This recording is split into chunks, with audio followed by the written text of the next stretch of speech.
If you're at all familiar with my content, then you know I'm a bit of an otaku. No, wait, that's not right. More of a weeaboo? a Japanophile, if you will. That's a real word, by the way. Look, the point I'm attempting to illustrate is that I'm fascinated by Japan, and obviously politics, and political history. And so Japanese political history seemed like a good synthesis. I demonstrated this exact fascination in a previous video where I delved into the wacky life of Japanese political philosopher Kita Iki, the father of Japanese fascism, and this series will be a bit of a successor to that particular video, which also covered the political fabric of Japan on the lead-up to the Second World War. But I didn't really delve into Japan's political history past 1937. That was really as close to pre-war political history as I was willing to venture. I don't really cover wartime history, as not only is that form of content very saturated— It's true, the market is becoming saturated. I mean, it is the most well-documented event in human history. Everyone, especially their fathers, can tune into the one of many hundreds of YouTube channels dedicated to the subject. I just don't think I could do it justice. I mean, certainly not as well as some. So this video, dear viewer, will be part one of a multi-part series on the political history of post-war Japan, which will cover the history of Japanese politics and socio-economic development from 1945 to the end of the 20th century. You're watching The Minarchist. And without further ado, let's dive on in.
By August of 1945, the post-war world was already showing its trajectory in the West.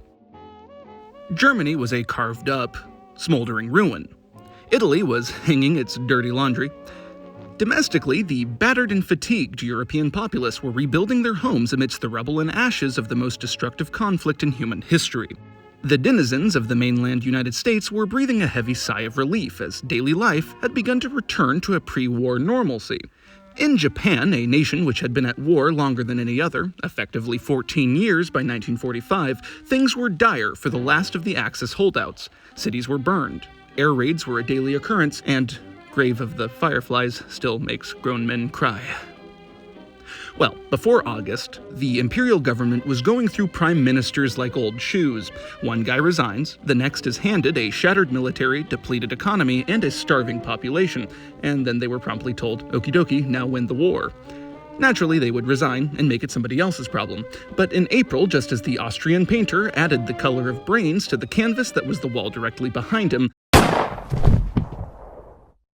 the buck stopped with Admiral Kantaro Suzuki, a career Navy officer and veteran. The government tried the Army's brass, but maybe the Navy's finest had what it took to either win the war or at the very least end it on good terms, but the Potsdam Conference in the July of 1945 determined there would be no terms. Japan's surrender was to be unconditional. Do we have terms? Nope. To make matters worse, the same ideologically zealous officers making up the military's top brass were similar to those galvanized by the likes of Kita Iki less than a decade earlier in the February incident of 1936, so Suzuki's cabinet were faced with an uncompromising military leadership and uncompromising enemies. Rock and a hard place is an understatement. The Potsdam Declaration, in which the Japanese were told that the only surrender acceptable was unconditional, also included, or rather didn't include, any wording about the emperor's role after such a capitulation. Fearing for the emperor, the very soul of Japan, the military began pressuring Suzuki to press on, believing total destruction favorable, as a Japan without the emperor was no Japan at all. Now, the Prime Minister shared this sentiment more or less. He and a handful of others knew that victory was beyond realistic at this point. But they also held out hope for a possible negotiation. If the Americans, the British, and the nationalist government of China wasn't willing to budge, perhaps the Soviet Union was. After all, Stalin deliberately abstained from the Potsdam Declaration. What happened next in the chain of events leading to Japan's ultimate defeat is still hotly debated amongst historians to this very day.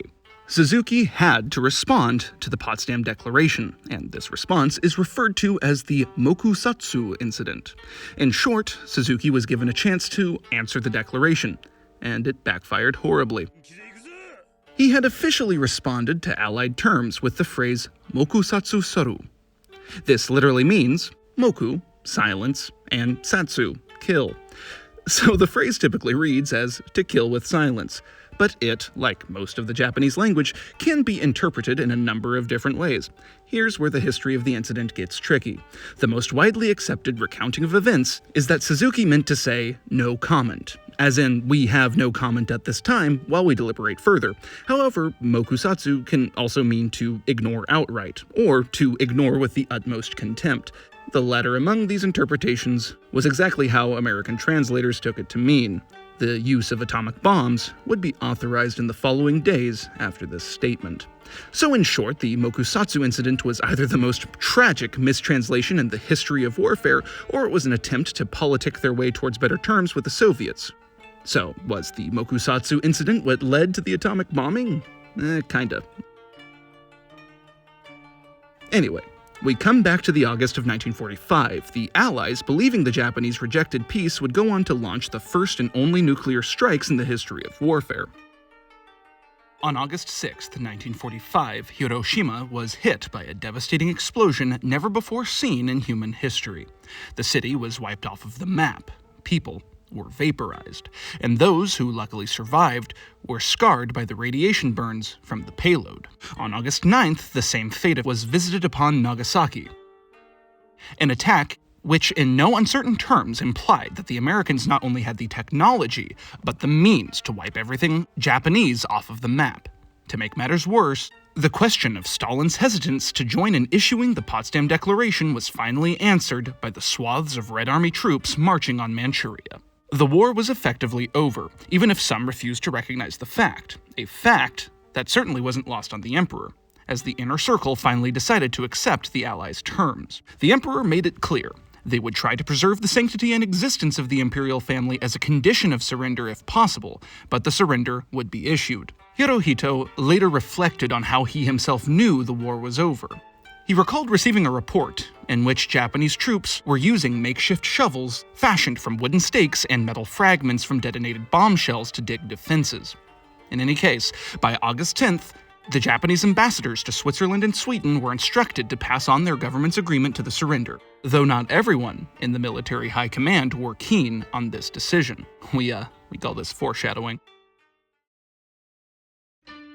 On August 12th, relayed via San Francisco-based radio transmissions, the Japanese government received a response to their offer of surrender. It essentially reiterated the contents of the Potsdam Declaration, the condition that the sanctity of the imperial family, the status of the emperor, and the continuation of the Kokutai system is not going to be treated as an exception to the demands of unconditional surrender. They also added that the emperor could be subject to possible arrest and trial, along with the rest of the higher-ups for war crimes. The emperor and his council accepted and authorized the necessary steps towards that surrender. Now, that word I just used, kokutai, well, if you're a long-term viewer, firstly, might I say, you've got great taste. Secondly, you may recall this term as I explored the concept in my video on Kita-iki. Now, another thing I covered in that very same video was the 27th of February incident of 1936. This incident, often referred to by supporters as the Showa Restoration, was a brief rebellion led by followers of Kita-iki and young proto-fascist officers. Now, the insurrection failed, but not all of the officers were executed. Some remained, and some, as well as other like-minded officers, felt that the emperor's life was at stake should the conditions of the surrender stand as they are. On the evening of August 14, 1945, following the meeting in which the emperor and his ministers decided upon the surrender, Hirohito would record the Jewel Voice broadcast. Called so because Hirohito, believed to be a living deity, his voice was considered too pure for the commoners' ears. Not that everyone believed that, but it was policy. In reality, it was in classical Japanese, and therefore nearly incomprehensible to the public, but hey, call it what you will. Be it the voice of a god, or the Japanese equivalent of the American president speaking Shakespearean English in an address. Despite being referred to as the Jewel Voice broadcast, it actually wasn't a broadcast at all. It was pre-recorded in a bunker on the grounds of the Imperial Palace by the Emperor's personal staff and NHK. The plan was for Hirohito to record the speech, and the NHK would broadcast it across Japan and beyond. Its purpose was for the emperor, who had never publicly addressed his people before, to do just that and order the surrender, effectively declaring the war at an end. Later that night, high-ranking officers of the High Command and Imperial Guard were not going to stand idly by and allow this to happen.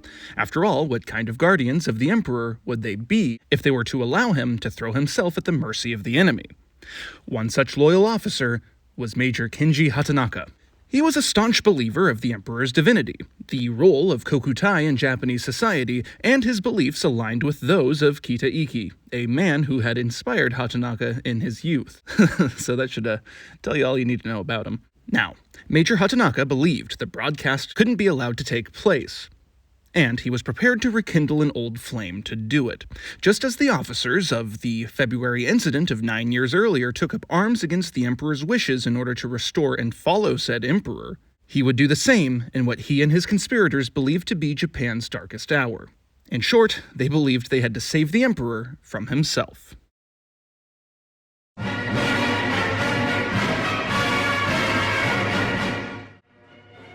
For many of history's events worth note, both good and bad, glorious and reprehensible, we tend to give them grandiose names to, emphasize their impact on global events. Sometimes we simply use dates or the names of locations. Take 9/11 or Pearl Harbor, for example. Sometimes we choose titles that emphasize the horror, like the Night of the Long Knives or Kristallnacht.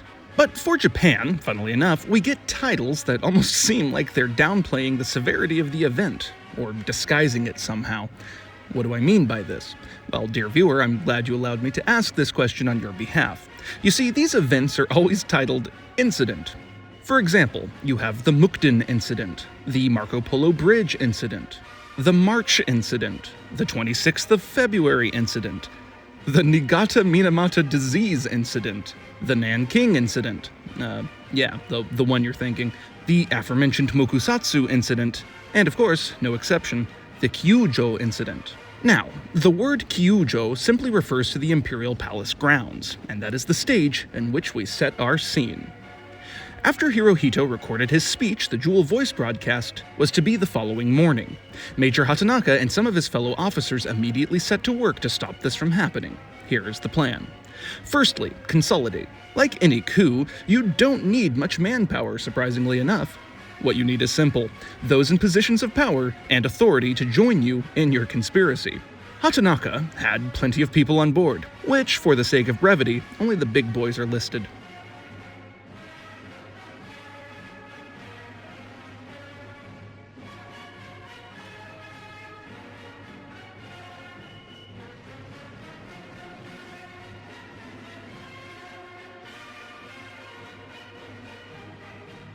Now, they needed to convince the top military brass to sanction their actions. And while they were very ideologically motivated, they weren't exactly stupid. Well, I mean, they were foolish enough to try to continue a losing war, but that aside, they knew convincing their superiors was to be no easy task. Even some of Hatanaka's inner circle had to be convinced using shall we say, unconventional methods. Now, one such superior that Hatanaka really wanted on board was General Korechika Inami, the Minister of War, and the highest-ranking officer at that. Hatanaka had considered the Prime Minister, Kentaro Suzuki, a weak leader, who needed to be removed, and never once considered asking him to join the plot. But Inami was different, a man with a military legacy that preceded him, and possibly even overshadowed those of Hideki Tojo, the Japanese Prime Minister for much of the war years. In Hatanaka's own words, Inami was the most powerful Japanese man alive, second only to His Majesty the Emperor. If they got him on board, the coup would go off without a hitch. In fact, Hatanaka was planning this insurrection as early as the first whispers of surrender. He would approach Inami as early as the 12th of August. Inami essentially gave a non-response. He refused to mention that he was behind the surrender, but he certainly made it clear he wasn't behind Hatanaka's plan. Following this, Hatanaka and his boys simply decided to follow through on their own. In the dead of night, on August 14th to the wee hours of the morning of the 15th, Hatanaka's men and their subordinates, dressed in white sashes exactly reminiscent of what was worn by the insurrectionists of February 1936. Well, this was in part to honor that legacy, but primarily it was a pragmatic function, to determine which troopers were on whose side, and so on. Now, the plan was simple. There was no support from the top brass, so Hatanaka's men were to kill any who got in their way, mobilize all military units in Tokyo, and occupy the Imperial Palace grounds, the Kyojo. There, they would destroy the jewel voice recording, place the emperor under their protection, and then forcibly remove government ministers upon the execution of the prime minister. It was a blunder. Firstly, they had no way of communicating, as at this point in time, Tokyo was a smoldering ruin. Any radio towers still standing were in the control of those vehemently opposed to the coup. And mind you, unlike the February incident in which the officers took action and then surrendered at the behest of the emperor, this time these soldiers were just blatantly disregarding the emperor's wishes, so I'll give you a guess as to how popular they were. So, they went about convincing section commanders to join the operation by just lying about Inami's support. And it was exactly this gamble that allowed his forces to enter the imperial grounds, surrounding the palace proper. Now, Hatanaka felt that if his superiors wouldn't join him before, they certainly would if he was able to take the imperial palace. So, okay, just to make it completely clear to you all, this man thought, by disregarding every order given to him by those who not only outranked him significantly, but even top orders from a man, an emperor, who wasn't believed to be ordained by God, but believed to be a living God, then kidnapping said God, while holding his house hostage, all to prevent ending an unwinnable war only days after the very first instances of atomic warfare were used against his country. He really thought, oh yeah, this'll be hunky-dory, this is totally what a fucking samurai would do. Yeah. Most people were unamused at the very best. Even the most hardline emperor-worshipping nationalists who may have sympathized with Hatanaka were very pissed off. Hatanaka then entered the palace to gain the support of the commanding officer of the Imperial Guard garrison, General Takashi Mori, who was having a late-night meeting with his brother-in-law, General Mirasashi. Takashi Mori didn't give a non-response as Inami did. He straight up asked Hatanaka what he thought he was doing, and told him to go home. So naturally, being the kind of guy to double down, Hatanaka shot him. And then his brother-in-law. He would go on to steal his stamp and used it to forge orders to the entirety of the Imperial Guard regiment, who obviously didn't believe him. At this point, at about 2 a.m., Hatanaka's men get lost in the palace as, being a compound dating back to the Edo period, was a labyrinth. While bumbling around with forged documents covered in the blood of the commanding officer, Hatanaka obviously raised suspicions, causing the emperor to be secured by his personal bodyguards, and the NHK staff to smuggle the copies of the recording out of the palace. Also, while all of this was happening, co-conspirators launched an attack on Prime Minister Suzuki's residence, and then gave up after realizing he wasn't even home. The whole thing was ridiculously chaotic. You could make a whole video about it, but in any case, Hatanaka realized he couldn't keep using Mori's name, as his body was quickly discovered. By dawnbreak, the rebels had no clue what was even happening by this point, but the garrison commanders certainly figured it out, quickly issuing orders to put the insurrection down, and everyone was vying for Hatanaka's head. With the broadcast scheduled at noon, Major Kinji Hatanaka and the few loyalists he had left rushed for the NHK radio station to prevent the broadcast and to explain to the public what this coup was aiming to do. They, shut the doors in his face. I'm not even joking. Dude just left after that, and while the Imperial Guard was pursuing him, he and his followers went to a hillside, overlooking army headquarters, later taking their own lives just minutes after. The broadcast was concluded at noon on August 15th. On his person, they found a note that read, "I have nothing to regret now that the dark clouds have cleared from the reign of the Emperor." His death was one of the last gasps of the nationalist tradition of the Japanese Empire. Even the hardliners lined up behind the Emperor, realizing that the end of the Empire was at hand. Now, the dual voice broadcast was interesting because of a little fact so overstated it's almost comical and a bit cliché. Sir, the Emperor rallied his people in ways that were unimaginable only a month ago. He did so by ordering them to surrender without ever using the word surrender. That's right, he never once used the word surrender. In his address, he simply stated, "Despite the valiant efforts of our land and naval forces, the diligence of our government officials, and the devoted service of our 100 million subjects, the war situation has not necessarily turned in Japan's favor. Moreover, the general trends of the world have not been advantageous to us." He, furthermore, called upon his people to, quote, "bear the unbearable, and to endure the unendurable, in order to pave the way for peace for future generations." The war was over. After the address, Japan fell silent. Now, the populace had mere days to steel themselves for the unbearable new world to come.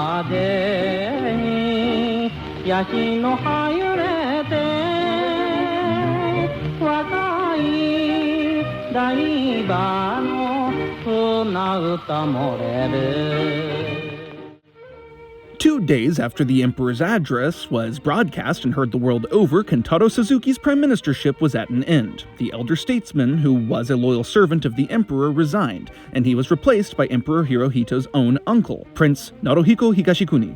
This was for a number of reasons. Firstly, Suzuki was a Navy man, and for those of you who may not have known, the Imperial Japanese Navy and Army had an intense rivalry throughout the war. And by intense rivalry, I mean they hated each other. They never cooperated, and even built their own respective air forces. They just had vastly different strategies on how the war should have been fought. This was in part why Suzuki was appointed to a post the Army had dominated for much of the war in the first place. However, by August of 1945, the Navy didn't really exist anymore, having been essentially obliterated in the Pacific Campaign. Now, Prince Higashikuni was a highly regarded army general. He was appointed as prime minister because A, they didn't want any army officers attempting another Kyojo incident, and B, being the emperor's uncle, this was the only time a member of the imperial family has served as prime minister. It was a political move that essentially said, the emperor's word is final. The imperial family is fully committed to the surrender, and not another word is to be said of the matter. Now, this appointment also communicated a clear message to the Allies, particularly the Americans, as they now knew the Emperor was more than willing to cooperate. But also worth note, Prince Higashikuni was always opposed to the war with America. He thought Pearl Harbor was, quote, the most foolish thing, perhaps in the history of warfare. And it was Higashikuni who led a soft coup against Hideki Tojo, ousting him from power and paving the way for Suzuki. This was a man who had the authority of the imperial lineage backing him, and was an adept political strategist in his own right. If he couldn't see Japan through the surrender, nobody could. Now, this little tidbit is worth noting before we continue. When the occupying forces were gathering evidence for the Tokyo trials, it was discovered Prince Higashikuni was actually planning on overthrowing his nephew, Emperor Hirohito, installing his son, Crown Prince Akihito, to the throne. And, in his capacity as regent, would have brought Japan to the negotiating table as early as 1944, which naturally scored him extra brownie points with the Allies.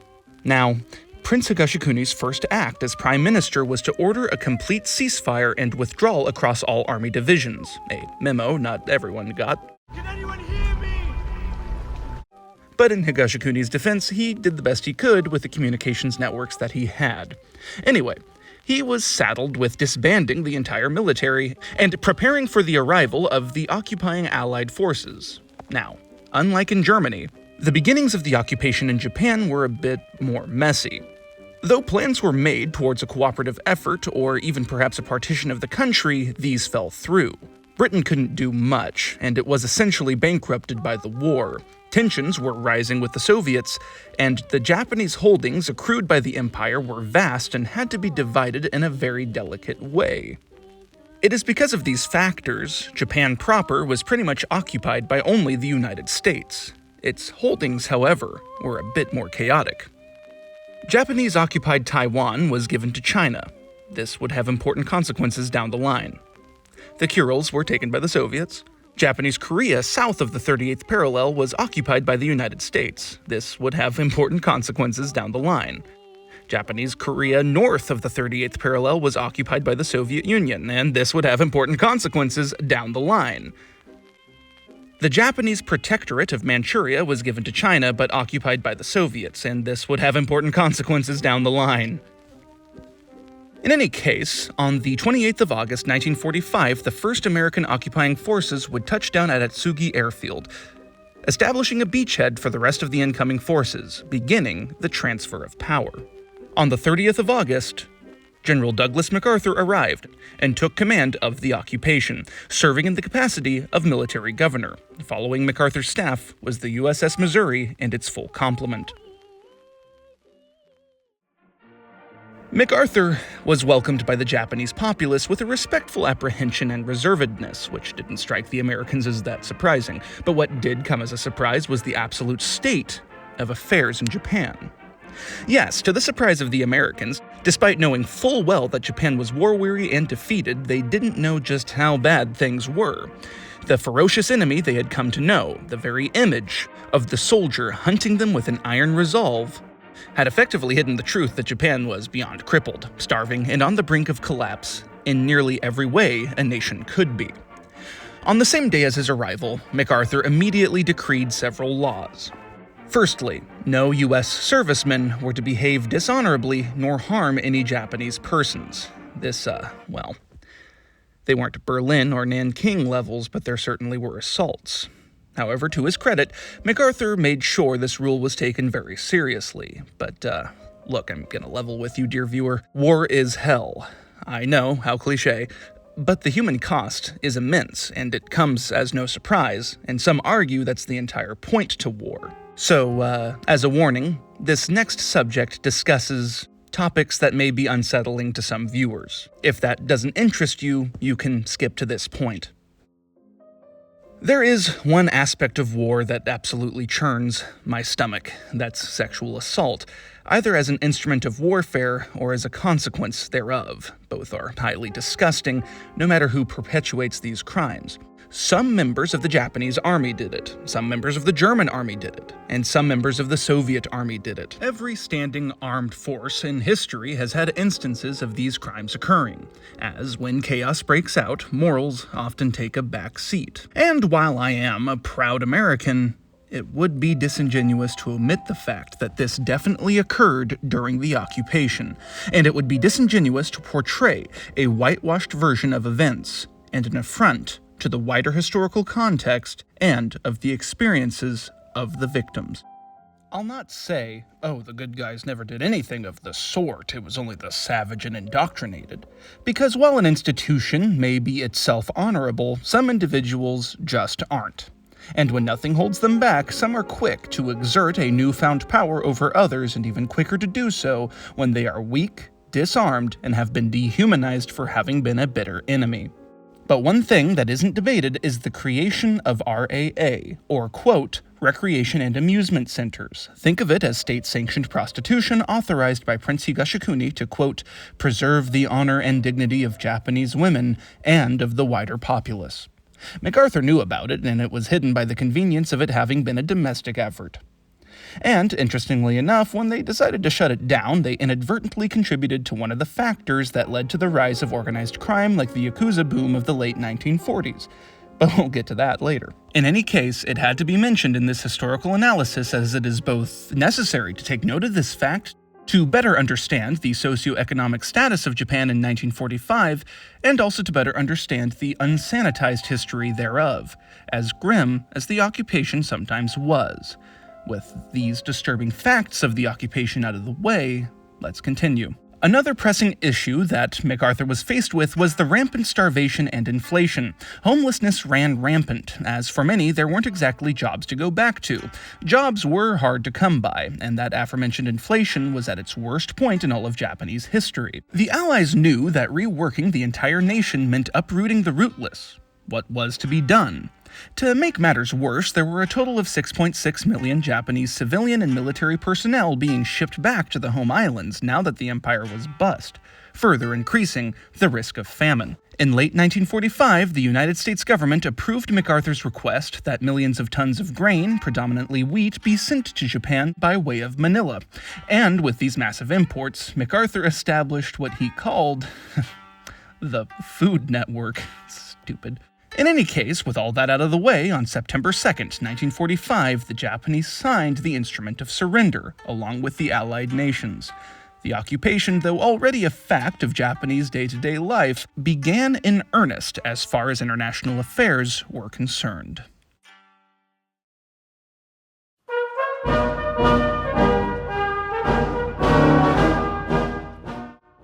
Now, just another brief aside. You may be wondering why a libertarian-branded channel does such historical deep dives. Well, because they're fun and interesting. God, have a little whimsy. And also because it provides a lot of insight as to the current political climate today. I mean, why bother discovering history and wondering how things were if you don't care how they are now? The story of Japan's defeat in the Second World War is important because we see here the very first instance of nation-building as it pertains to the United States, something that ultimately succeeded in Japan's case, but not in the cases of recent years. The salient question here is why. I bring this up because this stage of the occupation is rather telling about the collective attitude, not just of the defeated Japanese, but of the occupying Americans. After 1945, the United States was in a new position. A role formerly held by the British Empire throughout the last century. Now the United States and Soviet Union were the top dogs. How did the Japanese mindset, one so very different from the West, take so well to adopting Western values of democracy, more so than they ever did during the period of Westernization in the Meiji era? We had here two vastly different cultures. Our problems in the brain inside of the Japanese head. There are 70 million of these in Japan. Physically no different than any other brains in the world. Actually all made of exactly the same stuff as ours. These brains, like our brains, can do good things or bad things, all depending on the kind of ideas that are put inside. We're here to make it clear to the Japanese that their time has now come to make sense. Modern, civilized sense. Oh my god. It was the 1940s. What can you say? Hell of a decade. And while a bit unsavory to modern audiences living through our globalized existence, this is exactly how the Japanese were viewed by the occupying Americans, a confusion that was more than mutual. From a blossoming world power, an empire on the make, and then in the span of 14 years, a nation in ruins and despair, the occupation was, in a way, Japan's second Great Restoration. Japan embarked upon the Meiji Restoration for one key purpose, to rise as a power equal to that of the West, and in an age of imperialism they simply emulated the best. Now that America was importing good old democracy, and into a nation they actually stopped giving oil to no less, well, things were bound to change. The average Japanese citizen was plied with so much propaganda that despite losing their homes to air raids, they were confident in the idea that, well, if it's this bad here, the homelands of our enemies must be downright apocalyptic. All of Japan, excluding those actually in the know, were quite confused as to how they even lost the war. The question was simple. How was it that despite emulating the British, French, and Prussian systems, they still got trounced? How was it that they launched bold attacks on major American installations, feeling rather invulnerable, and then in the span of just a few years seeing the full might of the US Navy rolling into their shores? What kind of might had the Americans been keeping up their sleeves? Upon their defeat, the Japanese underwent a period of national reflection. Perhaps they had been emulating the wrong powers. Instead of European ideals, like that of the British Empire's mantra of Queen and Country, instead of the emperor, perhaps the real god to be appeased here was capitalism. And just perhaps, the occupation was as much an opportunity as it was a punishment. And this is why this instance of American interventionism and nation-building actually succeeded. Unlike more recent examples, the Japanese seized the opportunity. Japan was offered an out from the failures of old-world imperialism and given the tools to exert some real economic power. A luxury not afforded to some. Anyway, the Supreme Commander for the Allied Powers, or SCAP, or SCAP, or I don't know, whatever the hell, was both the official title for General Douglas MacArthur and his office. But MacArthur would soon become known by another moniker given to him by Japanese journalists, intellectuals, and the wider populace, the American Shogun, or Gaijin Shogun, which I mean is a very fitting title, harkening back to the times when the emperor was but a figurehead, and the shogun, the military dictator, held total control of Japan. This again came to pass. And while it was originally meant to mock him, it would soon become a term of the utmost endearment. The occupation plan and its sweeping reforms is often divided into three phases by historians. The first phase was demilitarization and democratization, in which Japanese institutions were to be completely stripped out and rebuilt.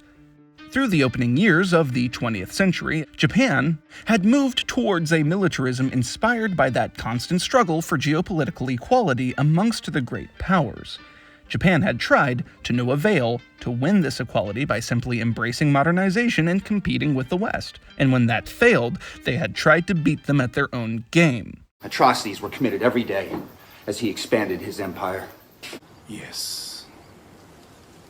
We seized territory in China, but did not Great Britain.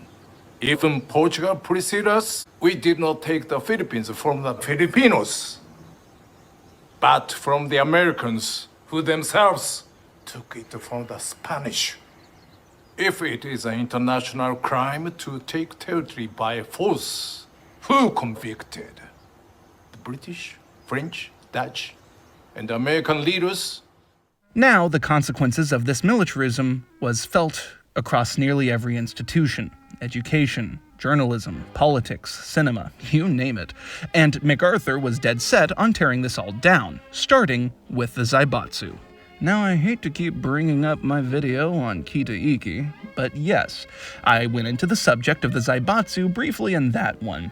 The Zaibatsu were powerful family-owned industrial and financial conglomerates that dominated the Japanese economy from the Meiji period well into World War II. These corporate empires, such as Mitsubishi, Mitsui, Sumitomo, Yasuda, Toyota, Suzuki, etc., they were monopolies. Think of them as the Japanese equivalent to American robber barons, or captains of industry. They exerted control across multiple aspects of Japanese life: banking, manufacturing, shipping, mining, and they certainly had close ties to the military and to the state. By breaking these up, the foreign policy of the United States in regards to Japan was like a national surgery, unlike the short-sighted attempts at nation-building in the Middle East. This wasn't purely an intervention, but a reinvention. There'll be no more Japanese war factories. No more Japanese war planes. There'll be no more Japanese warlords. Yes, indeed. No more Zaibatsu corporations, no more war machine, and no more consolidated industries, at least nominally. And this was in part to foster a sort of Japanese New Deal like that of America's. I'll get more in depth on that particular point soon enough. In political institutions, SCAP was reviving the remnants of Japanese democracy from before the militarist takeover in the 1930s, ordering a release of political prisoners and even releasing members of the Japanese Communist Party. Yeah, I know what you're thinking. What? The Americans, in the 1940s, letting communists loose. Yeah, the Japanese were certainly confused. Former Prime Minister Yasuhiro Nakasone famously remarked, "At the time, I did not understand what MacArthur was thinking. Maybe he was looking for a poison to destroy the old Japanese system. One of the poisons available to him were the communists, and like a poison, he released them." In reality, this was an effort to foster a return to that democratization. By decentralizing the old government, Japan became even weaker than it was already, making that small chance of resistance now near impossible. It also helped to avoid any leftist riots by making it a matter of political prisoners and victims of the empire first, and ideology second. This had enraged Prime Minister Higashikuni, who was actually getting along quite well with MacArthur. And while he wasn't meant to be prime minister for long, this actually led to his stepping down. Now, earlier I mentioned the 3 phases of occupation, with the first focusing on Japan's reorientation and punishment. And while SCAP was busy reworking every aspect of Japan, the military brass of the operation were rounding up politicians, military officials, businessmen, and other key figures, purging the old regime to be tried as war criminals, in preparation for a grand trial to put the old order down once and for all.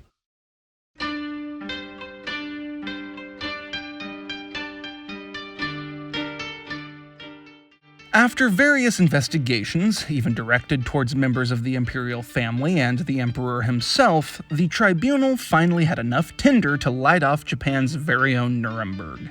The International Military Tribunal for the Far East, generally referred to as the Tokyo Trials, was established via a proclamation from General Douglas MacArthur. Now, I'll not go too deep into the Tokyo Trials. As I always say, that could make for an entire video on its own. And I mean, I do need to leave some material for future videos. This won't be one of them. It's incredibly dull and uninteresting, except for a few choice tidbits, which I'll now dive into before carrying on into the end of this video. With that out of the way, all rise. The court is now in session. On May 3rd, 1946, the defendants were led into the courtroom, which was held in the former Imperial Japanese HQ. They were to stand trial before 11 judges from each of the nations involved in the surrender. Presiding over the tribunal was Sir William Webb of Australia. The charges against the accused were classified into 3 distinct categories. Class C war criminals were accused of crimes against humanity. This covered acts of systemic murder, extermination, enslavement, deportation, and other inhumane acts committed against civilian populations. Class B war criminals were accused of conventional war crimes. These were acts of violating the laws and customs of war as recognized by international law, like the Geneva Convention. But then you had Class A war criminals, the more serious charge. They were accused of crimes against peace. This was at the administrative level, planning, initiating, or waging a war of aggression, or a war in violation of international treaties or agreements. Now, what's interesting here is that these classifications were the same ones used during the Nuremberg trials, but during the Tokyo trials, charges were often kinda lumped together. So for example, if you were charged as a Class A war criminal, you were also charged as a Class C war criminal as well, unless you happened to be Hideki Tojo, in which case you'd be accused of all 3. He was like a Class A+ criminal. Another distinctive aspect of the Tokyo trials that wasn't exactly present during the Nuremberg trials was that this was the first time pursuing aggressive war was seen as a crime. You see, during the Nuremberg trials, well, they weren't being prosecuted for waging the war. It was more over what they did during it. Yeah. Say what you will about the Third Reich, at least when you were at war with them, you knew it. Ah, shit. Here we go again. Still don't know how the Navy works. Anyway, there were a total of 28 defendants, supported by some 80 defense lawyers, mostly Japanese, but some Americans were assigned to the defense as well. There were 12 on the prosecution, led by Chief Prosecutor Joseph B. Keenan, and aside from the lawyers, judges, and military police, there were over 900 support staff, paralegals, researchers, typists, linguists, and translators to help it all run smoothly, which it didn't. But it wasn't for lack of trying. Firstly, you had the worst language barrier ever imaginable, completely with attempting to translate legalese into like 7 languages all in real time. Secondly, you had some of the investigations being reopened in the middle of the proceedings. And thirdly, you had several complicated political developments occurring right in the middle of the trials, which lasted from the May of 1946 to the December of 1949. Mind you, the Cold War is commonly stated to have begun in 1947. This is called foreshadowing. And of course, several officials kept pestering MacArthur to put the emperor on trial. Every time Dean Acheson or someone in Washington would say, "Hang Hirohito," he would say, "Blood will flow in the streets, we're not going to touch that man." Yeah, that wouldn't have been a bright idea. Now, as the Tokyo trials dragged on, the global political landscape was rapidly shifting. Tensions with the Soviet Union were escalating into what would become the Cold War. China and its nationalist and communist factions no longer had a common enemy, and thus their truce was drying up. And, to make matters even worse, this breakdown in China's civil war was just one piece of the puzzle. In Korea, divided along the 38th parallel between Soviet-backed North and American-backed South, hostility was brewing beneath the surface. Both superpowers were jockeying for influence in East Asia. And this is where the Tokyo trials completely veer off course, becoming messier than Nuremberg ever was. The term miscarriage of justice gets thrown around quite a lot when looking into it. And that's because the Western Allies panicked. Now, the 3 phases of the occupation I kept referring to earlier, that was supposed to be 2: punish Japan and neuter it, creating a pacifistic and democratic Japan that wasn't a threat to anyone. That quickly changed. Now that the Soviets were throwing their weight around, overnight in West Germany, the Western Allies magically forgave certain figures of their, rhetoric surrounding curly hair and skull density, and released them to help rearm that part of Germany into a bulwark against the Soviet Union. Well, the same was about to happen in Japan. Punishment towards the defendants of the Tokyo trials were soon to amount to nothing but a slap on the wrist. In a twist of justice meets political pragmatism, of the 28 defendants of the Tokyo trials, only 7 were convicted.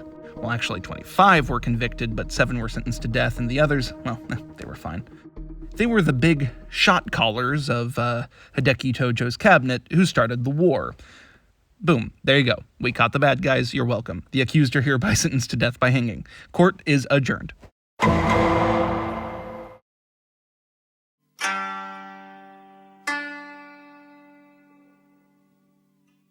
While the Tokyo trials were taking place, ESCAP was busy reworking domestic affairs, but these changes had to stick. Now, since 1889, the Constitution of the Empire of Japan, usually referred to as the Meiji Constitution, had been in effect up to this point. It was modeled after the Prussian one, which, the fact that Japan waged wars exclusively started by surprise attacks, seems a bit of a shame-on-you thing to me, but whatever. In any case, it enshrined the emperor as a living deity. It defined the government as being completely under the emperor's authority.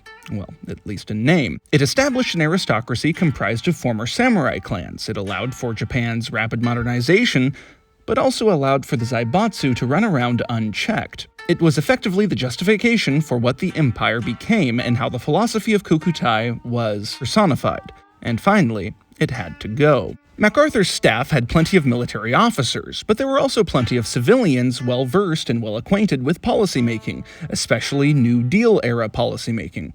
This group, called the Government Section, was placed under the command of General Courtney Whitney. Now, the Japanese government was ordered to rework their constitution, but after being handed several drafts, generally sneaking in some remnants of old Japan, MacArthur was not pleased, coming to the conclusion that if they wouldn't play ball, he ordered Whitney to do it for them. The government section didn't really know what to do, but they were given 6 weeks to do it. and they did it in one. MacArthur was remarkably ignorant about Japan. And there were only 60 Japanese he ever met, and none of them was lower in rank than a Supreme Court justice. I remember in the first election that Japan held under the occupation, I rushed in and said, Katayama has been elected. First Christian in Japanese history, first socialist in Japanese history. And MacArthur just looked up from his desk and said, does he speak English? Yeah. How this succeeded at all sounds miraculous, but really it wasn't. I mean, what were the Japanese going to do? Refuse? Anyway, working around the clock, the government section compiled as much material on constitutions around the world to fashion a new one for the Japanese. And on February 12, 1946, the new constitution was presented by General Whitney to General MacArthur for final approval. There were a lot of changes. Firstly, it redefined the emperor's role. Now he is only to be considered a symbol of the state and of the unity of the people, a radical change from the Meiji constitution, as the emperor used to be able to dissolve the government at will. It also came as the final blow to the imperial cult, which was already pretty much blown apart by Hirohito's Humanity Declaration just 1 month prior in the January of 1946, wherein the emperor declared he wasn't divine. And the most controversial part of the Constitution was Article 9, renouncing war and the ability to make war. This one came from MacArthur himself, which makes this even funnier.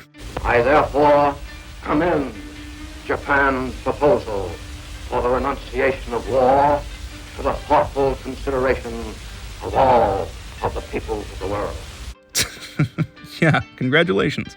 Now, something to know about MacArthur. The man was positively ruled by his ego. He was a great American general and certainly deserves his spot in the annals of history, but he was kind of a jackass. And now he could confidently say he'd slain a god and reverted one of the most militant nations in history to a pacifist state. This was primarily to cement his image as a general and better his chances at running for president, something he very much wanted to do. Of course, Japan's conservative government hated these provisions, but elections were about to be held. Free and democratic for the first time since the early 30s, and even then, the voter base was about to explode in population. Polls were showing that regardless of what the government wanted, the Japanese people were more or less supportive of the values of this new constitution. So the government folded. This American document was passed off as a Japanese idea, which nobody believed, but hey, it all worked out. Emperor Hirohito declared the new constitution before the Japanese Diet in the November of 1946. It would take effect on May 3rd, 1947. It is now referred to as the 1947 Constitution, and it's not been revised ever since. But Japan's role would soon change.